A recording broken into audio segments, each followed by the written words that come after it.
Pemilihan legislatif sudah digelar pekan lalu Rabu 14 Februari 2024. Berdasarkan hasil real count terkini yang dikutip dari Komisi Pemilihan Umum dari 18 parpol nasional, 9 diantaranya sudah mencapai ambang batas parlemen sebesar 4%.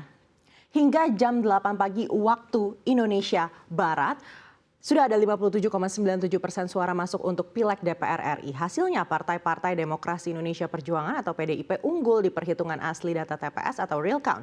Disusul Golkar, Gerindra, dan PKB yang sama-sama mengumpulkan double digit persentase perolehan suara.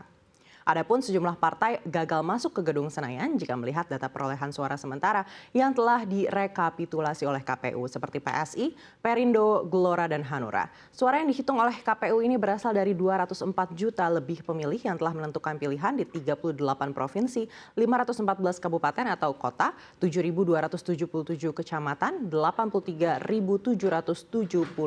desa.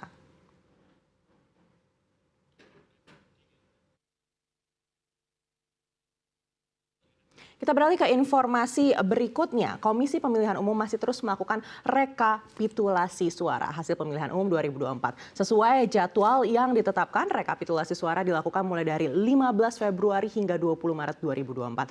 Adapun hasil pemilu secara nasional, calon anggota DPR dan DPD akan ditetapkan 35 hari setelah pemungutan suara dilakukan atau lebih cepat dari hasil nasional.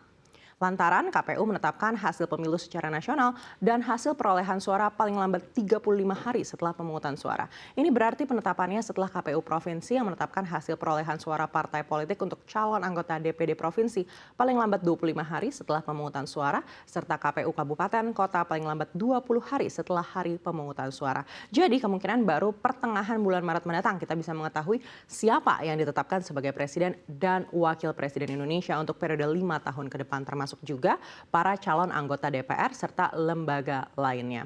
Selanjutnya ada masa penetapan hasil pemilu yang akan dipengaruhi oleh ada atau tidaknya perselisihan hasil pemilu. Bila ada, maka perlu menantikan dulu putusan Mahkamah Konstitusi.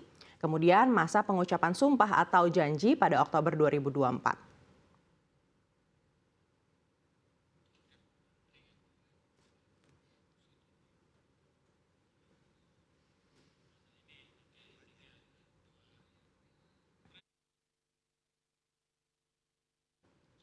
Kita beralih ke berita terpopuler ketiga, masih terkait dengan politik. Pemilu Presiden RI membawa sorotan bagi sejumlah media, tak terkecuali media asing. Mulai dari Amerika Serikat, China, serta Singapura. Mereka juga terlihat memantau kemenangan Prabowo di perhitungan cepat alias quick count dan real count yang kini masih dilakukan KPU. Media China Xinhua menuliskan artikel berjudul Quick Count Show Prabowo Subianto Wins Indonesia's Presidential Election, di mana setidaknya 6 lembaga survei terkemuka memperlihatkan Prabowo Subianto memperoleh sekitar 58% suara dari 90% suara yang dihitung, unggul di atas pesaingnya. Adapun media South China Morning Post lebih menyoroti bagaimana kemenangan Prabowo akan berdampak ke China karena selama dekade terakhir investasi China terus mengalir di era Jokowi. Dan ini tak akan berubah banyak di tangan Prabowo. Sementara CNN International menulis judul Once Banned from the US, this fiery ex-army general is poised to lead Indonesia. What to expect? Digambarkan bagaimana Prabowo bekerja sangat keras menutup masa lalu dan mengubah diri menjadi lembut serta menyenangkan untuk meraih kemenangan dalam Pilpres setelah 2 kali gagal dalam pencalonan sebelumnya. Di sisi lain, media dari Singapura, The Straits Times, melalui artikel berjudul Prabowo's Experience as Defense Minister, a Boon for Singapore-Indonesia Ties Experts. Dimasukkan sejumlah fakta dan pernyataan pengamat bagaimana kemenangan Prabowo adalah pertanda baik bagi negara Singapura. Sebelumnya Prabowo dan Kementerian Pertahanan Singapura telah meratifikasi perjanjian kerjasama pertahanan, sebuah dokumen penting yang memperkuat hubungan keamanan antar kedua negara.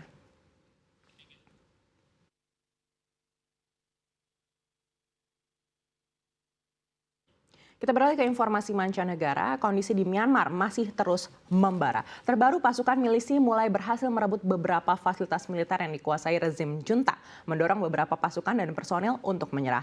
Bahkan junta Myanmar telah menjatuhkan hukuman mati kepada 3 perwira tinggi.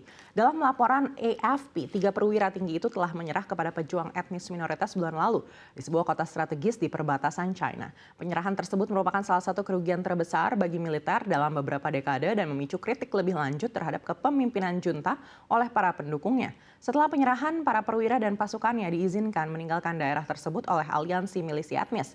Myanmar telah berada dalam perang saudara sejak junta militer pimpinan Min Aung Hlaing mengkudeta pemerintahan sipil pada Februari 2021. Kudeta yang terjadi pada bulan Februari 2021 memicu reaksi publik yang besar dengan demonstrasi besar-besaran yang menolaknya yang kemudian dibubarkan secara brutal.